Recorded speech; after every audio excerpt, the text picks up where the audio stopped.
Well, good morning, everyone. I'm Jan Erickson from Stepping Aside. Welcome to Somewhat Daily Tarot and Rune for Thursday, the 29th of August, 2019. Well, we have an 11 energy today. Illumination, that's the master number for that.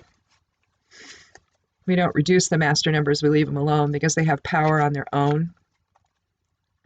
Basically, you're talking about two ones together, so two beginnings, in a sense. It also, if you did reduce it, you reduce it to two, which would be balance. And so inner balance, balance between the vertical plane, basically, spirit and form.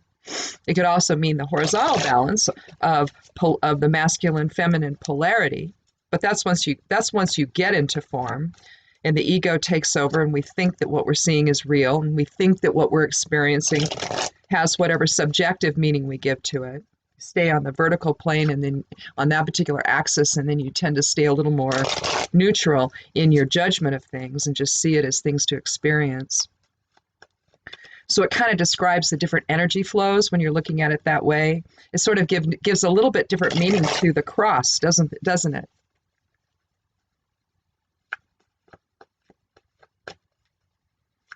Sort of shows, the human basically in the center of it, assuming all things are in balance. Otherwise, you're kind of shifted. It's kind of weird, isn't it? It's sort of distorted when polarity's off. If we all just sort of appeared to one another as crosses, you could see how well balanced people were, wouldn't you? Of course, it'd be funny though, wouldn't it?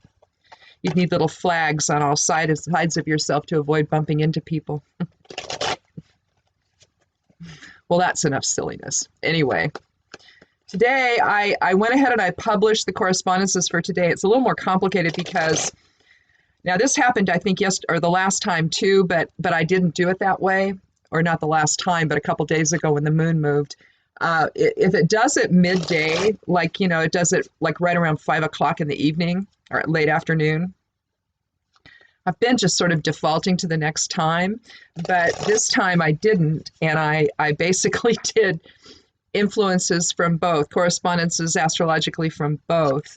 So there's two charts on there to refer to, and I delineate it by first and second chart on on the sections that it applies to. Some of it stays the same, and so I didn't do anything like that.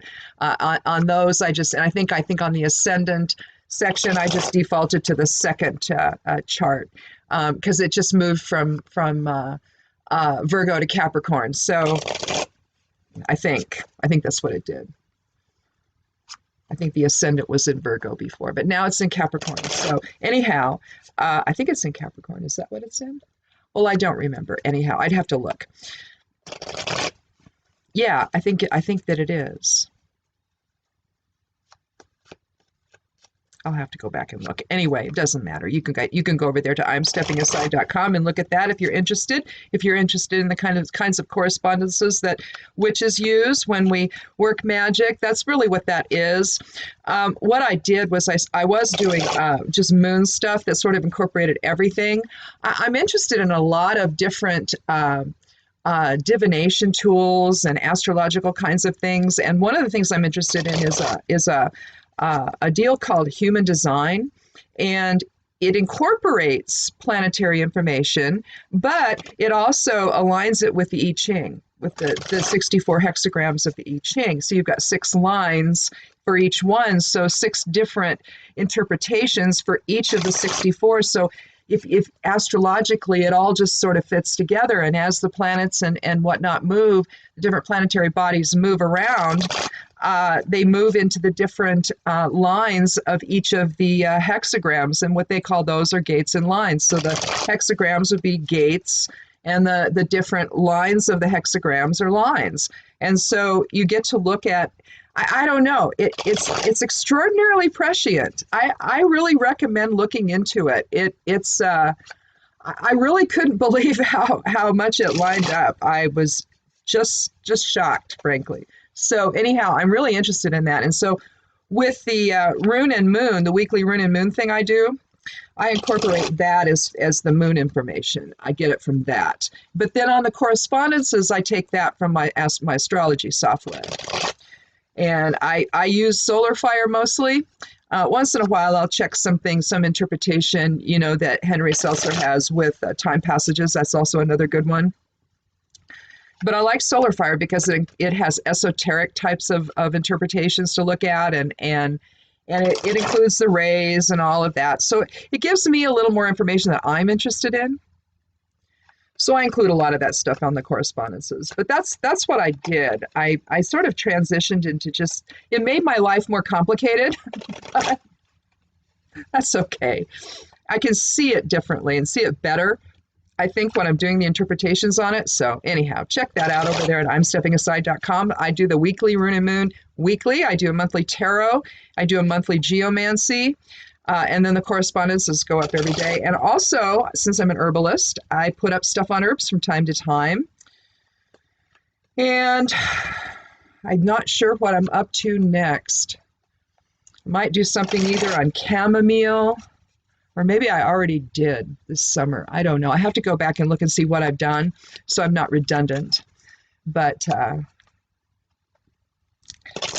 things are starting to come in. My hops are looking good. I'm almost done harvesting them. So, and I've already made my tincture for the year. So we'll just dry the rest for teas. It's a wonderful, it's a digestive, obviously. And, but it's also, I believe, unnerving, and it relaxes you, and it's nice to use for pain. So if you have arthritis or something, if you want to have a cup of tea that, like in the evening or something, before you go to bed, if you want to have something like that, you could have a tea with hops. Put a few hop strobles into your tea, and it's very nice. I did that last night. I did sort of a hot flash tea, a crone tea before bed, and a few hours before bed. But I used some fresh clover from the pasture, and then I had some California poppy, and I had a few hop strobles sitting there but next to the stove. So they were just sitting there. I'm not sure why. Maybe I just grabbed some and threw them there or something when I was out and about. But anyway, I threw those in and some California poppy and just a little bit of hot flash tea that I had blended together. And that was the dried stuff. The rest of it was all fresh. And so it's always nice to use fresh when you can. It was nice just to sit and relax with a cup of tea and have it soothe my reproductive system in its current phase of not so much. So anyhow, you do what you have to do when you're my age and you're dealing with, menopause symptoms and all of that. It's not fun, but I don't want to do it with HRT. So I'm doing everything herbally. And so far, it seems to work well. So anyhow, let's get started and see where we are today. It's a Thursday, so it's a Jupiter day. And I think we are we still in, is Jupiter still in retrograde? I'm not sure. I'll have to look again. If it is, then we're talking about inner work that we're doing versus expansive outer types of influences. Jupiter's very expansive. It has a big effect on people. Typically, it's a very positive feeling planet. It's the Jovian planet, so jovial, it's where jovial comes from. So positive energy with Jupiter. Lots of things happening with that. Big impact. But when it's in retrograde, if it still is, then we're looking at things from an inward standpoint, and we're just trying to maybe expand our awareness, within. And let me double check just to be sure, because I don't want to tell you something that isn't true. Let me go to, let's see, I'll do it on my iPad. We'll view site at imsteppingaside.com. Thursday correspondences. It's so nice to be able to do this with my iPad. Well, it takes a little bit for it to load. Oh, there it goes. Let me see. Retrograde. Pluto, Saturn. No. Jupiter is gone. Yeah, it left about a week ago, maybe, I think. Is that when it did? Or maybe, oh, no, no, no, I think it left around the first of the month. That's right. That's right. So it's no longer. So good. Then we can start expanding outward again and having all of that affect our external environment then. But yeah, but retrograde planets, I like to look at those simply because you want to see what kind of inward work you can do. Pluto's still in retrograde. There we're dealing with karmic debt. Saturn is where we're developing inward discipline. You know, we're not always very disciplined, are we? Our focus gets scattered. Well, Saturn, you know, is one of those slowing down types of planets, you know, father time and all that. It slows things down. And so when it's in retrograde, though, it allows you to have some more inward discipline.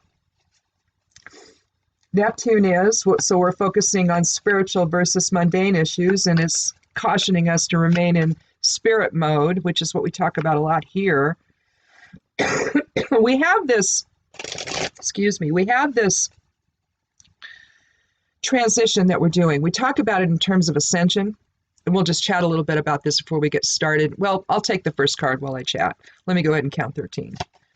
3, 4, 5, 6, 7, 8, 9, 10, 11, 12, 13. So the first card then is the Queen of Pentacles. But what we're doing right now is, the Pentacles, of course, is the earth element, and we're talking about a woman in authority. We're talking about someone who's reflective and compassionate. She's very focused on what's going on in her life. She's looking down, so she's not really looking. I mean, she's kind of headed toward the past, but at the same time, since she's looking down, I kind of view that as she's kind of reviewing everything that's going on, you know, in the kingdom, with her life, with the people that are under her charge, and all of that. She's basically the Earth Mother type, so she's very careful about things. She's very cautious. She's very practical. You know, she's very concerned with the goings on, the day-to-day routine goings on of her kingdom and her world and her life. But I just love this card. I think her throne is just beautiful. But you can see she's sitting in a bunch of abundance. You see the rose garlands above. You see roses and you see oak leaves. So there's strength. She has strength given that she's the queen. So there's her authority. In fact, you can see an oak tree there behind her, just barely, with some leaves on the ground.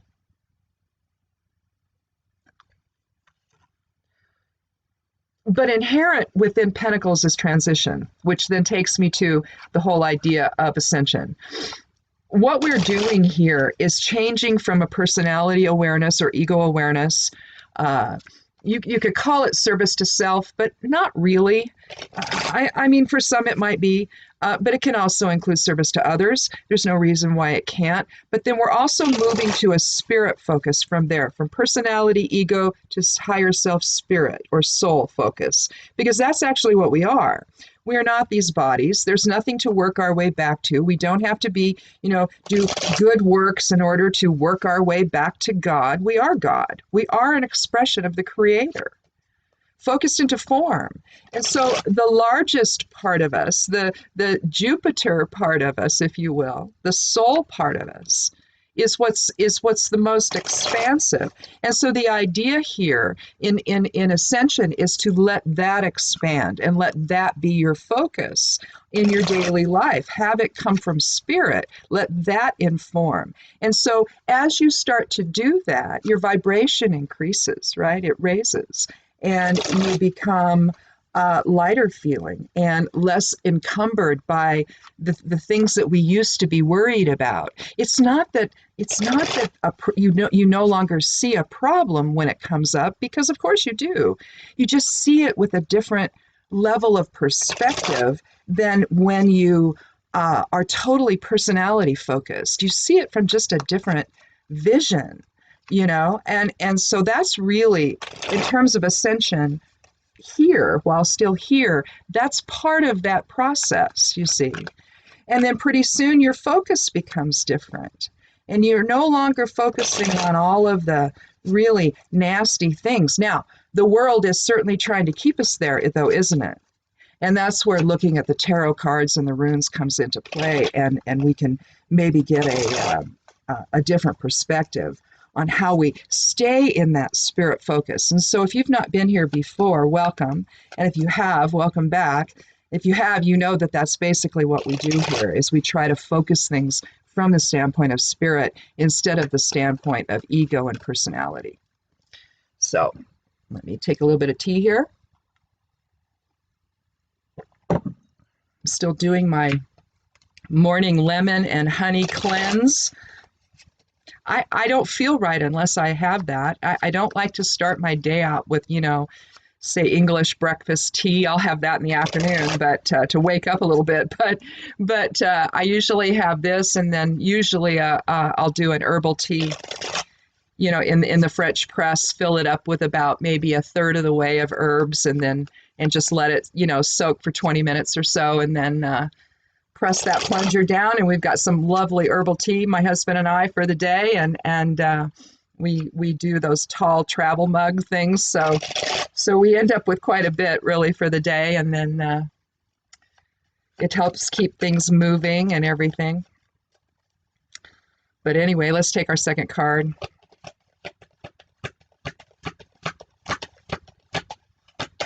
I mean, it's the whole mind, body, spirit alignment. The body doesn't stay in alignment unless you make it. So you're sort of in charge of that.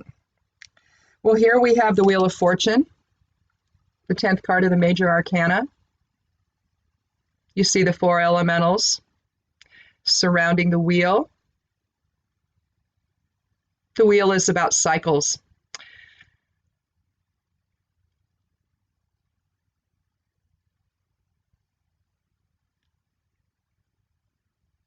I think that's fire over here. The snake is fire. I'm not sure if this is sulfur. And I think this must be Mercury up at the top, maybe, or vice versa.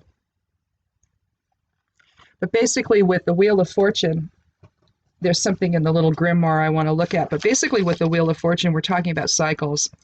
It's like the biorhythm chart. If you wait when you're in the peaks and the valleys, if you wait until you're on the upswing or downswing to do things, if you wait till you're there, you stand a little better chance, I think, of things working out. When things are at the peak, sometimes it's too much energy. If you're susceptible to energy like I am, I'm an empath as well as a witch. So when I'm in the peaks and in the valleys, I don't want to do anything. It's too much energy or too little energy, right?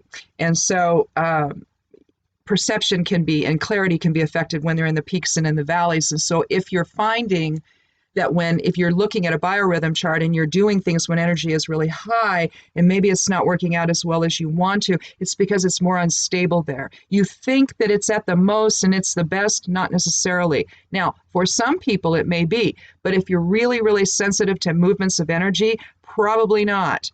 So you might check that. Just download, if you have an iPhone or even a smartphone of any kind, whatever you have, or a tablet, iPad, even on the computer, you can go and you can find a biorhythm chart, plug in your date of birth, and you can start looking at your biorhythm, and you can see it's going to show intellect, emotions, intuition, physical, all of that stuff. It gives all kinds of information. And I highly recommend doing it, especially if you're feeling confused a lot about why things don't work out for you, situations, communication doesn't, or maybe, something you're trying to do is not working. If you've been doing it according to the biorhythm, you might, and things are not working out, if you're waiting for that peak time, what you think is a peak time, it may not be. So just think about that and see if that doesn't resonate. I had to look at it that way. And, this is a card of Jupiter. So again, cycles, synchronicity, completion. What is the one? Oh, yeah, sulfur, salt, and Mercury. Yeah. Okay. They correspond to Brahma, Shiva, and Vishnu. That's right.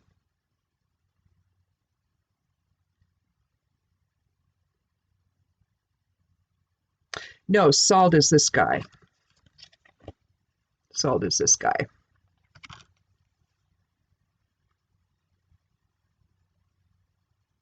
Yeah, I mean, we're talking about the ebb and flow of life, unexpected luck, unexpected success, but basically it's just the turning of the wheel. Wiccans, they celebrate, and some pagans, they celebrate the turning of the wheel with the different Sabbats or holidays. There's 8 of them. If you're solitary like I am, maybe you celebrate some and not all. I don't celebrate all of them. I'm more into the moon, and the moon I view as not really a real planet anyway. It was towed here, but anyway, I believe that. But I'm more interested in the outer planets. The like Uranus and Neptune and all of that. I'm also interested in some of the like Lilith and Juno and all of that. I'm interested in what's bringing back the divine feminine. So Ceres, Juno, Pallas, again, Black Moon or Lilith, she's involved as well. The nodes of the moon are important, which aren't actually, they're just positions in the sky. So these are the magnetic effect that this has on us, basically, the ray effect that it has on all of us.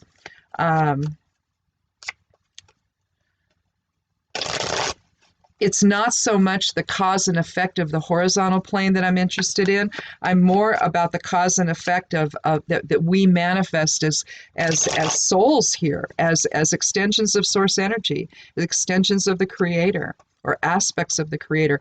What are we manifesting? And what are the divine rays that come through us that help us do that?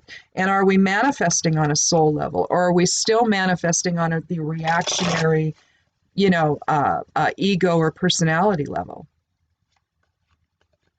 Some of the rays are 7 rays. Well, there's probably more, but the 7 rays that we experience cosmically, the first, second, and third are the ones that are the soul rays. The fourth is the one, harmony through conflict, where it's sort of the resting point.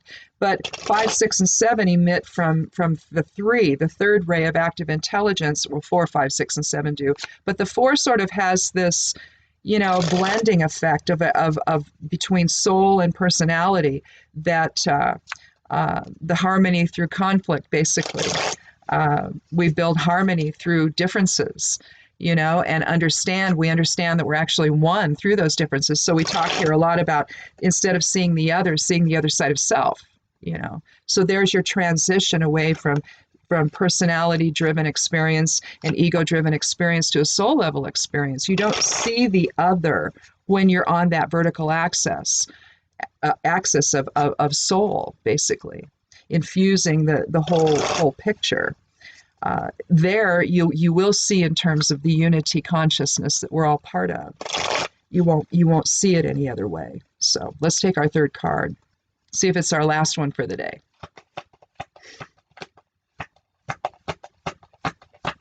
I always take the 13th card if this is your first time. I like to be as random as possible, so I don't want to go 1, 2, 3. I mean, I do that in other readings, obviously, but not in this one.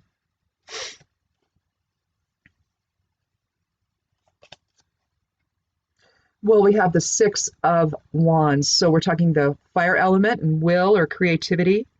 Here we're all going in the same direction. We have some victory here. We have support from friends.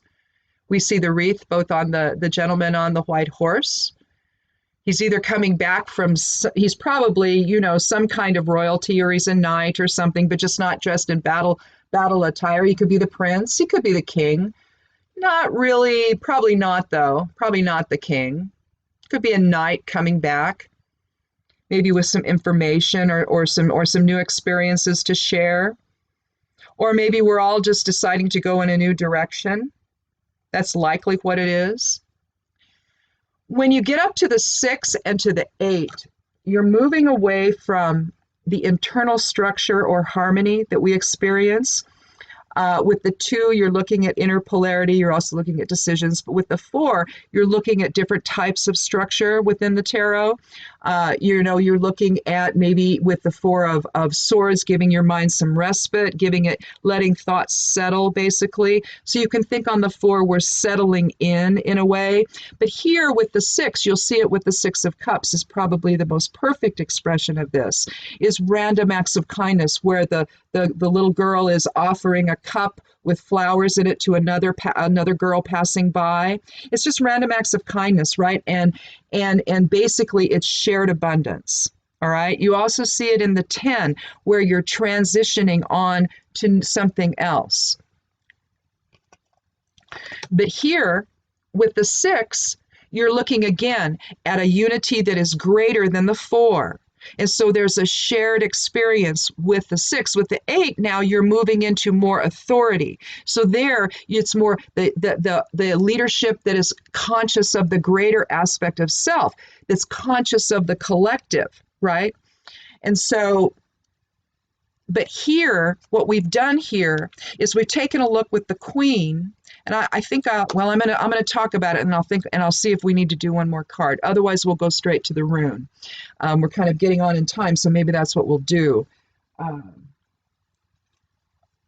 But with the Queen, we've basically taken charge of our life. You know, we're taking a look at what's going on in it. We're making sure we have what we need. We're just sort of reviewing anything, and in this quiet reflection, we're just taking stock in a way, but from the standpoint of authority in our lives. And then we move to the Wheel of Fortune, where we realize that in our lives, things have their ups and downs, things have their cycles. Typically, we may be moving into a cycle of success, where we're going to go forward in shared abundance with each other, or in shared purpose, we should say, with the 6. Now, how do we get from the wheel, where we're just transitioning on a cyclical basis, to then manifesting something new? Because this awareness of the 4 causes us to manifest something new in the 6. How are we going to do that? Well, we're going to do it with the witch rune, Hagalaz, the 9th rune of the Elder Futhark. 9th, 10th, and 11th, Hagalaz, Nathis, and Isa are the Norn runes given to Odin. Or not the Norn runes, they're representative of the Norns who gave the runes to Odin. Well, that was condensing down several sentences together, wasn't it? That's when my head moves faster than what I can speak, which happens a lot. Anyhow, Hagalaz is, again, the Norn rune for the past. Isa is the rune of the present moment. Nathis is the rune of the future. And Hagalaz is destruction and preparation for change. So basically with Hagalaz, we're going to clear out the clutter. We're going to get rid of what no longer serves, whatever perceptions, whatever beliefs, whatever judgments, whatever's keeping us personality bound or ego bound. Every time I say that, I think egg bound with my chickens. That's never happened, fortunately. That's awful when that happens. Anyway, I digressed into something strange. But anyway, well, I have chickens. I don't know what to say. I have 15 of them. They're wonderful. I love them. Anyway, Hagalaz, anyway, is about destruction and preparation for change. So something about how we see things, how we see our world. Perhaps we're too grounded in the personality. Perhaps we're too reactionary. Perhaps we're not as reflective as we need to be. Perhaps we're not as neutral as we need to be. But as this cycle turns, each time we have the chance at rebirth every single time. And guess what? It doesn't happen. I mean, how much does the cycle turn? Well, it turns whenever we want it to, basically.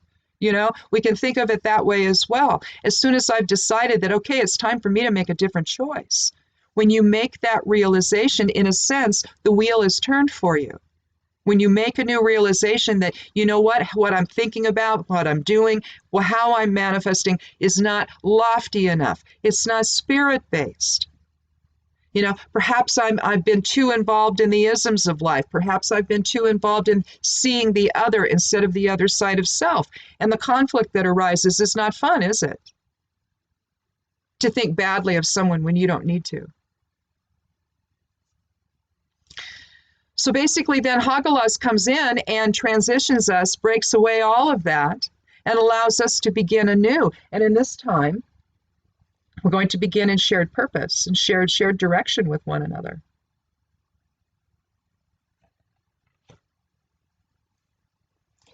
So let's do the geomancy rune to end this. And I'll throw down my 4 geomancy runes, or whatever you want to call them, symbols. It has a single dot on one side indicating an active presence, dual dot on the other side indicating a passive influence. It's going to be arranged in the order of fire, air, water, and earth. And we'll see what we have here. I will even draw it out for you if I can find my pen. There it is. So you can see what it is. All right. Oh, well, okay, so we have a single dot for fire, one for water, or air rather, not water. Dual for water. Oh, Fortuna Minor. Okay. Did we have Fortuna Major on Monday? No. No, I'll have to go back and look. But here's what Fortuna Minor looks like. We have two Fortuna glyphs in the geomancy rune set. We have Fortuna Major and Fortuna Minor. Now, obviously, you can kind of see you can sort of anticipate what the interpretations are going to be. Fortuna Major is more stable and enduring success or positive outcome to something. Fortuna Minor is a little more transitory, but it can also mean that we're just at the beginning stages of something. And that's how I would technically, I think, interpret this. What we have here is the wheel is turned. We're heading off into a new direction. We don't necessarily know how that's going to be, but it will likely be good. So Fortuna Minor is more about, again, either the beginnings of something or maybe success that's a little more transitory, maybe short-term success. So, but isn't that how we start building on the future? We have to stick our toes in the water sometimes, especially in this transition from spirit away from personality focus or ego focus into spirit focus. Some of us, I suppose, can just jump in feet first. Others maybe not so much, especially if you've had a fear-based life, basically. If you've been someone who sort of does live in fear of things, of new experiences, or fear of the other, seeing someone with a different skin color may be uncomfortable for you because you don't understand that's just packaging. That's all it is. It's just packaging, folks. You go to the grocery store, you can buy different cereals, different packaging, right? Well, that's all we are. You go out to the garden, you see different flowers. We're all just different flowers in the same garden, you see. That's all we are. So don't fear the other flowers, Be aware of them, cherish them, learn about them, know them, bless them for the beauty that they give to your life. That's all this is. All of the differences we see, but if we've been so caught up in it that we've been afraid of them, then that transition is a little hard. So maybe we begin with some baby steps, right? And we start, maybe thinking in terms of the other. Maybe we don't express it outwardly yet, but we start thinking in terms of the other and seeing the other side of self. Maybe we start quietly within as we make that transition, right? But then over time, see, it gets bigger, doesn't it? It gets bigger. And we begin to see that living in unity consciousness with one another is the way forward. It's not preventing us from moving forward to live this, to become this way, to become our spirit, to see from source vision. It doesn't reduce that. It increases it.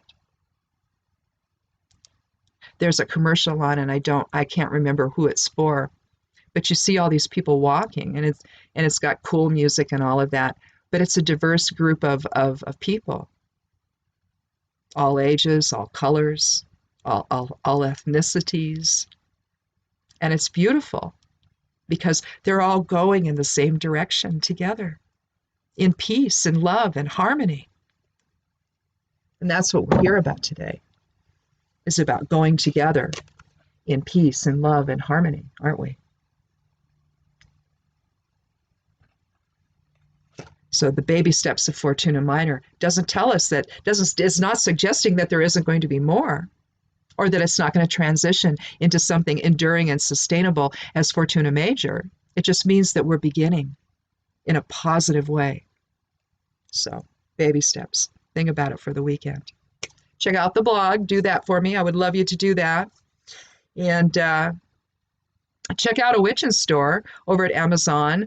That's my affiliate storefront. Go over there, and it's you can check out there. Underneath the video under show more, there's all my links. There's a link to it there. Go over there and check that out. There's a lot of stuff there. Check out and see if you want to look at anything. It all takes you all over to Amazon, and so that's who you'll be buying from. But these are a lot of my favorite things, and there's a lot of stuff on herbs. There's a section on herbs and supplements, and if you're into hemp stuff, there's some stuff there. There's some cannabis growing stuff. There's orgone. There's altar items and the witchy stuff. There's a crystal shop. There's, oh my goodness, there's just so many different things. One on teas, gardening, canning, harvest. You'll find just about everything there. There's a lot of different sections to look at. So check that out if you want to as well. See if there's something you might not need. And I tried to be really broad in what I did, and hopefully you'll be able to find everything you need there, especially if you're an herbalist and you just want to go find some bulk herbs. There's in the herbs, etc. section, there's a lot there, so you can check that out. And let's see, I guess that's it. So anyway, have a wonderful weekend. We'll see you on Monday. Thank you so much for coming by. Be good to yourself. Be good to one another. And blessed be.